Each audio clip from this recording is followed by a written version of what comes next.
Dari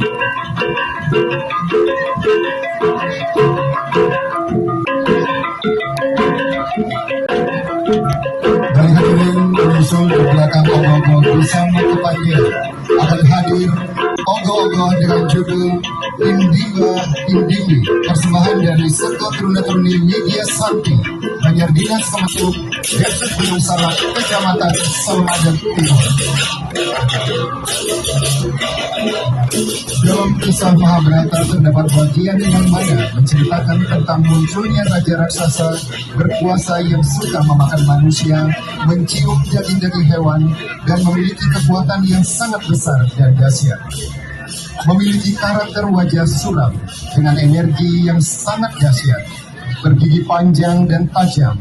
Raksasa terkuat tersebut yaitu raksasa Hidimba dan Hidimbi. Hidimba dan Hidimbi adalah raksasa bersaudara kandung, yang dimana Hidimba raksasa